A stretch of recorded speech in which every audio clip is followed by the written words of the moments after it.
Olá a todos, estou mais uma vez aqui. Hoje eu gostaria de trazer aqui nesse vídeo um tema que acontece muito na prática, né?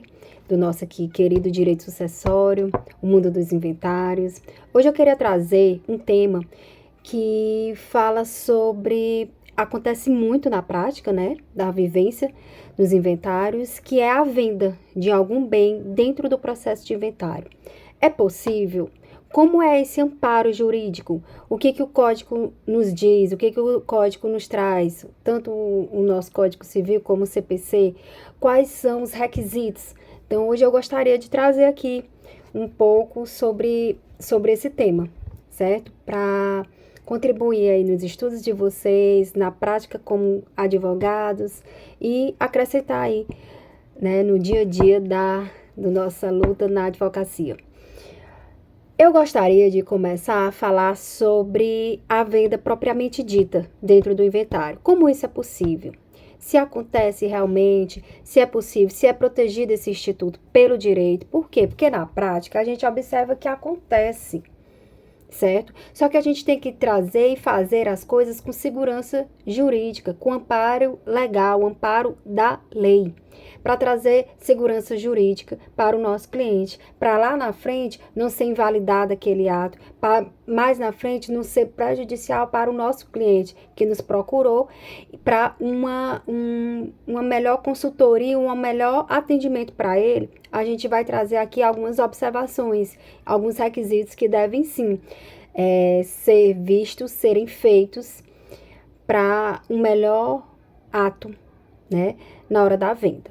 Gente, quando a gente fala em venda dentro do inventário, o que a gente tem que sempre lembrar? A venda é autorização judicial do juiz. O juiz, ele tem que analisar o seu pedido como advogado e você vai ter que trazer os requisitos, os fundamentos legais para aquela venda. Por que é necessário vender aquele bem que você está pedindo? Por que o herdeiro, ele está lhe pedindo essa? Qual é a fundamentação que você vai trazer? É muito importante, porque não é qualquer motivo que vai fazer com que o juiz faça essa liberação, porque ele pode ou não liberar, e aí você vai fazer o quê? Ele vai expedir um alvará judicial, e a partir dali, você é autorizado a vender aquele determinado bem que você fez lá uma petição pedindo a autorização do juiz para vender. Então, assim, para ajudar, né, tem que ter o quê? Um fundamento. Vamos aqui elencar alguns motivos que te levariam, né, a você como advogado, pedir isso para o seu cliente. Vamos supor, numa hipótese que o espólio do falecido esteja com dívidas altas, com juros altos, e não tem que sanar, e não tem como sanar aqueles juros, né, e tá correndo os juros. Está cada dia mais aumentando o valor da dívida. Se tem um bem que pode sanar aquilo, que pode entrar numa negociação, é sim uma hipótese cabível para você fazer o seu pedido. Outra hipótese, não tem custos suficientes para arcar com o inventário. Não tem como pagar as taxas. Está na fase de pagamento do imposto do TCMD, também não teve como levantar esse valor, os herdeiros não tiveram como. Então, para custear os próprios dívidas do inventário, né, do prosseguimento do inventário, pode sim ser autorizado a venda de algum bem, né, para custear o próprio inventário, as taxas, o imposto cobrado, que é o ITCMD, que é o imposto devido. Então, isso tudo também, sim, pode ser um pedido seu para a venda daquele bem. Outro é as necessidades básicas, ou seja, aquela pessoa que faleceu, ela arcava com as despesas maiores daquela família, daquele seio familiar. Então, eles estão tendo dificuldades em alimentação, certo? Em moradia. Por exemplo, eles moravam de aluguel e tem bens que já tá com 2 meses de atraso porque não tem como pagar aquele aluguel. Então, assim, para o custeio de necessidades básicas. Cabe sim esse pedido, essa fundamentação. Você vai fazer o pedido e vai fundamentar em alguma necessidade real e básica dos herdeiros, que no caso seria seu cliente. Então, aqui eu elenquei algumas hipóteses que na prática pode sim ser motivo de você pedir uma autorização para a venda de um determinado bem. Uma coisa que pode lhe ajudar, alguns fatores que pode lhe ajudar a contribuir para o juiz deferir, aceitar o seu pedido, é o quê? É você ter uma concordância dos demais herdeiros, ou seja, se tiver uma concordância seria melhor, e você pegaria a assinatura de cada um, né, e colocasse nesse pedido para dizer todos estão de acordo. Não é um requisito obrigatório para ter os herdeiros ser consensual. Não é uma obrigação eles estarem de acordo, mas seria uma grande ajuda, né, na hora do juiz decidir sobre aquilo ali. Todos os herdeiros estarem de acordo. E outra coisa também, quando você fala em venda de algum bem, o bem, ele serve primeiramente, o bem do falecido, ele serve primeiramente para o quê? Para arcar com as dívidas deixadas pelo aquele falecido. Você vai ter que sanar aquelas dívidas para depois acontecer o rateio, para depois acontecer a partilha para os herdeiros. Então, o juiz, ele sempre está preocupado. E as dívidas desse inventário, e as dívidas desse falecido, vai ter como custear? Se você conseguir provar, olha, existe sim a possibilidade de dívidas, ou existe sim dívidas. Então, o que você vai fazer? Você vai dizer, excelência, você vai fundamentar e vai dizer para os seus pedidos a existência de bens que suprem as possíveis dívidas ou as dívidas já existentes naquele momento.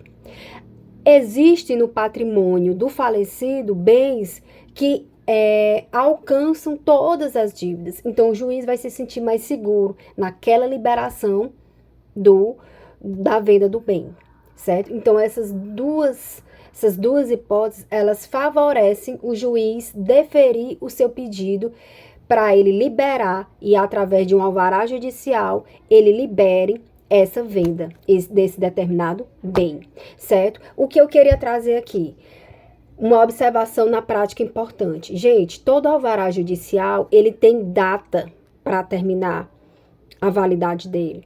Às vezes, ele tem uma validade de 30 dias, às vezes de 45 dias, de 2 meses, né, que são 60 dias. Então, você tem que estar atento, porque depois da validade daquele alvará judicial, ele não vai ser mais válido. Ele não vai ter mais eficácia jurídica.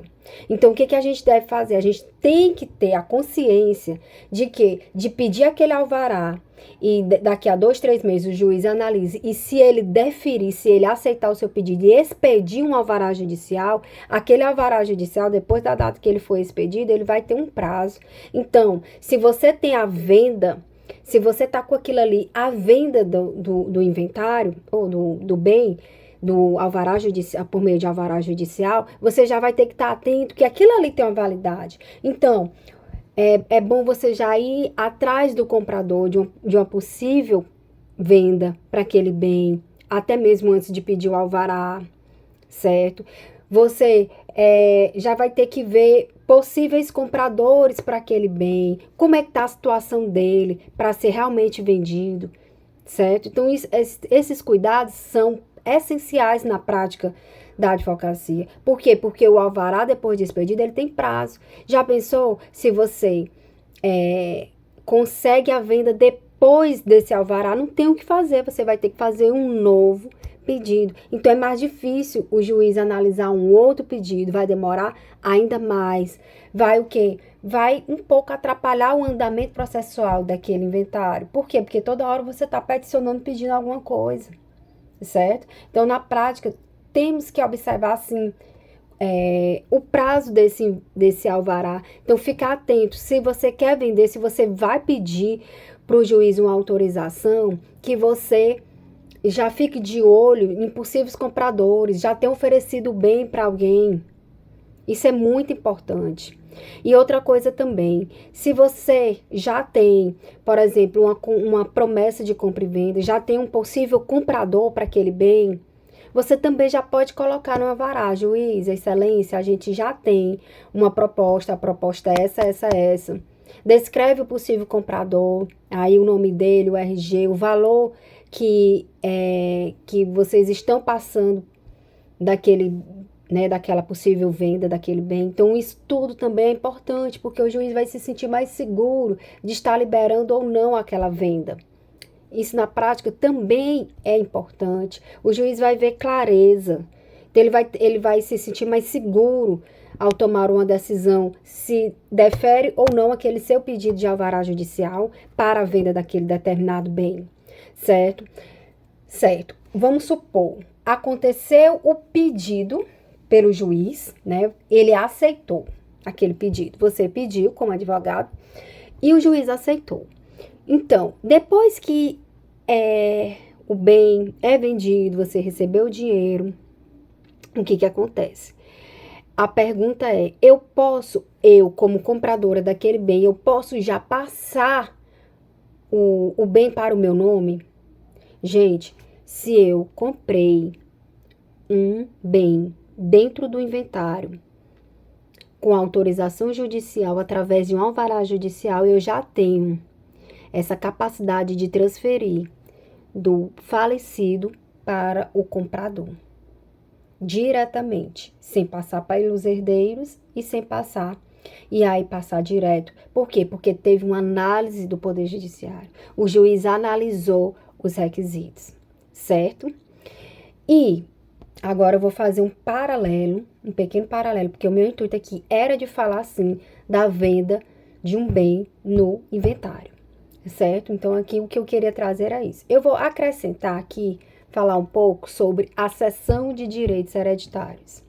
É um pouco parecido, só que na prática tem uma diferença enorme e esse instituto ele deve ser conhecido juridicamente falando, porque o que a gente conhece muito são cessões de direitos hereditários feitos por um instrumento particular, feito somente entre as partes. Gente, para nós que trabalhamos com a lei, isso aí é inválido, isso aí não tem validade, é um papel morto. Ele não te traz nenhuma segurança jurídica você ter lá um papel dizendo que você tem uma cessão de direitos hereditários feito particularmente entre você e a outra pessoa. Juridicamente falando, você não tem. Então, na prática, no dia a dia, a gente vê muito, juridicamente falando, isso não é o correto.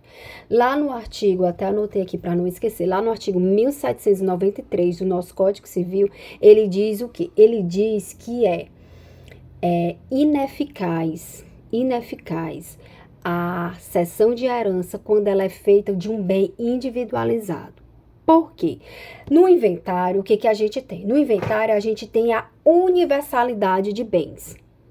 Um bem dentro do inventário, ele não é considerado individualmente.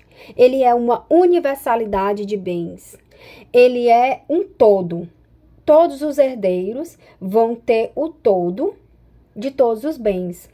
Só é dividido, né? Só é uma parte dividida.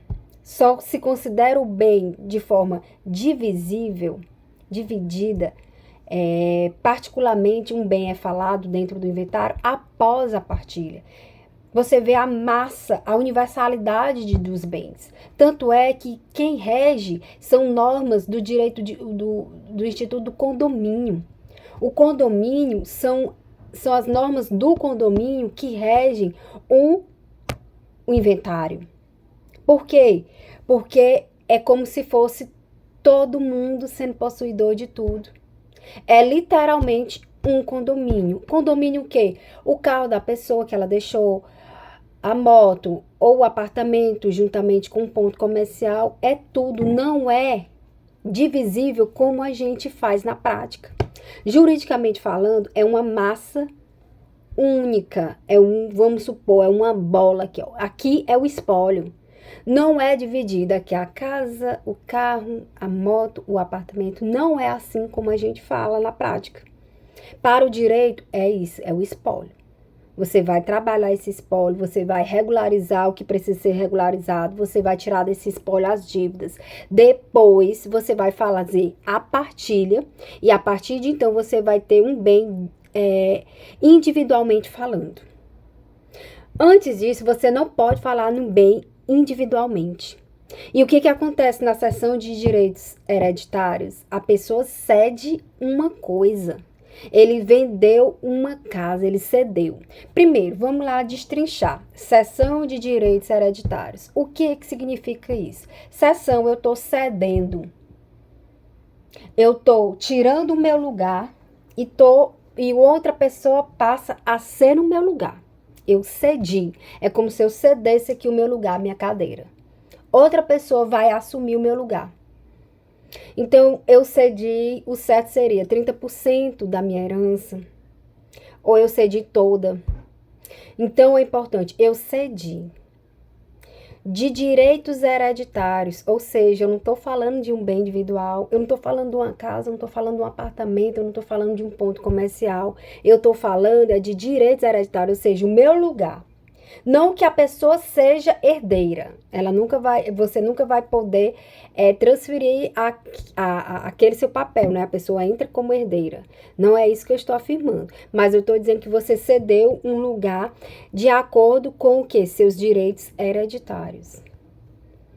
Eu não posso individualizar um bem na seção de direitos hereditários. Isso aí tem lá no artigo 1793 do Código Civil. Você não pode. E na prática a gente vê bastante. Certo? Mas você tem que trazer segurança jurídica, você tem que fazer de acordo com o que está no nosso código. Certo? Só que tem uma exceção do nosso STJ. O STJ, ele já proferiu, né, o entendimento dele majoritário é que você até pode individualizar um bem na seção hereditária. Só que você tem que ter a necessidade de você ter um acordo entre todos os outros herdeiros, certo?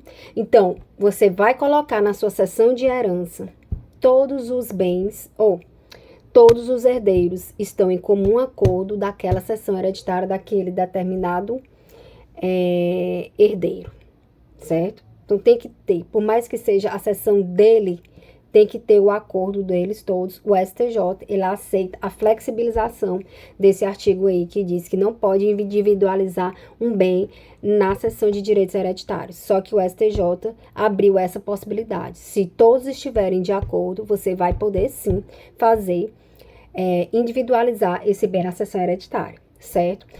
A consequência jurídica dessa seção hereditária. Gente, a consequência jurídica da seção hereditária, ela é o quê? Você não pode fazer, como lá na compra e venda que eu falei, você não pode trazer do bem do falecido, do nome do falecido, o bem para o nome do possível cessionário, né? O cedente é quem cede, o cessionário é quem adquire aquela cessão. Certo? Só para a gente situar aqui no termo. Então, o cessionário lá, o que entrou no lugar aí, né, ocupou o lugar do herdeiro, vamos supor, ocupou o lugar do herdeiro, ele é o cessionário na história.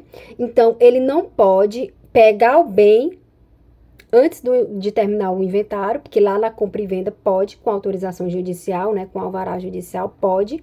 Ele não pode trazer para o nome dele e já passar para o nome dele. Ele não pode registrar ainda no nome dele. Ele tem que esperar, sim, finalizar o inventário. Lá, no próprio inventário, você pode fazer da sessão hereditária e explicar direitinho o que foi que aconteceu naquela sessão hereditária, quem é o cessionário daquela história, daquele ato, e aí você vai simplesmente, a partir de então, colocar lá no inventário, e depois que aquele inventário finalizar, aí sim você vai ter a possibilidade, né, a autorização de passar para o seu nome, para o nome do cessionário. Então, aqui é uma observação importante. E outra coisa, na seção de direitos hereditários, eu posso fazer estando o inventário em curso ou não. O que é que eu estou afirmando? A cessão de direitos hereditários, ela é feita onde? Ela é feita no cartório. Ela é feita por instrumento público. Lá no início, eu falei, instrumento particular, não faça. Não tem validade. É um papel morto. Por quê? Porque você lá não vai ter um respaldo jurídico, uma proteção jurídica. É uma letra morta. Então, se passar, é porque a pessoa não conhecia o seu direito. Mas aqui é só se a pessoa agir de má fé. Mas vamos supor, a pessoa fez lá do instrumento público. O que eu estou afirmando é, não precisa da existência do inventário. Não precisa estar aberto o inventário para eu fazer a cessão de direitos hereditários. Não é preciso, certo? Por quê? Porque não vai precisar da autorização do juiz. Não precisa. Se você quiser fazer, né, esse procedimento mais formal, mais, vamos dizer, protegido, você pode. Mas não é preciso, porque você faz lá no cartório. Você faz por uma escritura pública, lá no cartório. E só lembrando, você não vai poder transferir para o nome do cessionário diretamente. Você vai botar lá no tópico do inventário. Para você transferir para o nome do cessionário, aí sim vai ter que estar dentro do inventário. Regular, lá descrito, né, do tópico lá, da cessão dos direitos hereditários. Aí você vai botar o cedente, ou seja, o herdeiro que cedeu, e você vai colocar o cessionário, que é a pessoa que adquiriu aquela cessão, certo? Então, aqui era essa diferença que eu queria trazer, certo? Aqui a gente vê que há diferenças jurídicas, né, na prática, são atos distintos. Tem gente que diz assim, vende aí o imóvel, faz com a cessão de direitos hereditários. Então, não é isso. Na verdade, são institutos bastante diferentes, tanto os requisitos como as consequências jurídicas de cada ato, né, vai trazer consequências jurídicas diferentes. Então, são atos que na prática eles distinguem. E tem duas coisas também que eu queria trazer. Primeiro, para você fazer uma escritura de cessão de direitos hereditários, o que você deve lembrar? Você deve lembrar duas coisas. Primeiro, você vai ter que ter autorga uxoria. O que é isso? Esse termo, ele é bastante falado, né, nesse universo dos direitos das sucessões no nosso Código Civil, que é o quê? Autorga uxoria significa uma autorização do cônjuge daquela pessoa, do cônjuge ou companheiro. Se aquela pessoa tiver num casamento ou numa união estável, tem que ter uma autorização, a assinatura do cônjuge daquela pessoa ou companheiro. Então, lá na autorga, tem que ter autorga uxoria aí na seção de direitos hereditários, certo? E o que a gente tem que também analisar? Gente, seção de direitos hereditários, o que eu falei? Os bens lá no inventário, como todos os inventários, é uma universalidade de bens. Então, o código exige, né, que antes da gente vender ou de ceder, a gente tem que dar preferência para os herdeiros, para os demais herdeiros. Se eu quero ceder, né, os meus direitos hereditários, eu tenho que, primeiramente, o código prevê isso. O código, ele lhe obriga você a fazer isso. Você tem primeiro que dá preferência para os demais herdeiros, certo? Então, há essa previsão legal. Então, um herdeiro, se ele questionar que a sua venda não houve, né, você procurou saber se eles tinham interesse ou não. Cabe a você que quer ceder os seus direitos hereditários, você deve procurar saber se eles têm interesse ou não na sua parte. Então, isso aí é o direito de preferência, é resguardado lá no nosso Código Civil, certo? Por quê? Porque depois, futuramente, eles podem questionar, eles têm um prazo para questionar, olha, não foi comunicado para a gente essa venda. Não foi, a gente não teve informação que ele iria vender e eu tinha interesse. Eu já tinha uma parte lá e eu queria sim. Você tá entendendo? Então, eles podem futuramente questionar isso que você fez. Então, para a segurança jurídica, para trazer mais segurança para o cliente que está fazendo aquela sessão hereditária, você deve exercer o direito de preferência. Como é que você vai exercer? Você comunica, você tenha como provar que você, não, eu avisei. Eles não tiveram interesse, eu tinha pressa, então eu avisei, certo? Então, isso aí também é uma exigência do nosso Código Civil lá no Instituto da Seção de Direitos Hereditários.